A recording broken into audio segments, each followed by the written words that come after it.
এখানে দেখেন 128.5 এটা একটি দশমিক সংখ্যা, যাকে আমাদের হেক্সাডেসিমাল সংখ্যা পদ্ধতিতে রূপান্তর করতে হবে। তো এখানে এই সংখ্যাটি দেখেন দুটি অংশ, একটি হলো পূর্ণ সংখ্যা আর একটি হলো ভগ্নাংশ।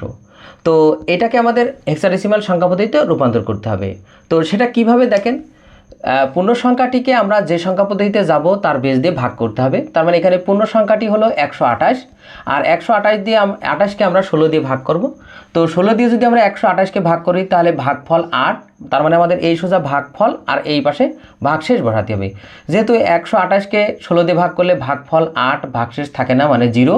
আবার আমরা 16 দিয়ে 8কে ভাগ করব। দেখেন এই 16 দিয়ে 8-এর ভাগ করা যায় না, ভাগ করলে ভগ্নাংশ আসে, সেই ক্ষেত্রে আমরা ভাগ করব না, ভাগ না করে এখানে 0 বসাবো, আর এখানে যে অঙ্কটি থাকবে আমরা সেটা এখানে বসিয়ে দেব।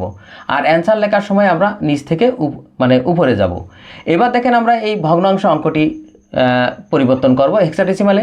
তো সেই ক্ষেত্রে আমাদের কি করতে হবে, আমাদের এইভাবে লিখে নিতে হবে পূর্ণ সংখ্যা আর এই পাশে আমাদের ভগ্নাংশ আমরা লিখে নিলাম। এরপরে দেখেন পূর্ণ সংখ্যা এই ভগ্নাংশটা আমাদের 0.50, একে আমরা এই 16 দিয়ে কি করব, গুণ করব। যতবার মানে মিনিমাম 1-3-4 বার গুণ করব আমরা।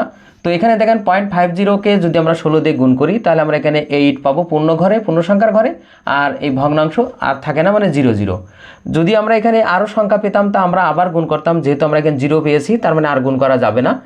আর এই ক্ষেত্রে আমাদের অ্যান্সার লিখতে হবে উপর থেকে নিচেই, তার মানে পূর্ণ সংখ্যার ক্ষেত্রে ভাগশেষ থেকে নিচ থেকে উপরে আর ভগ্নাংশ উপর থেকে নিচেই। এবার আমরা অ্যান্সারটা লিখব ঠিক এইভাবে।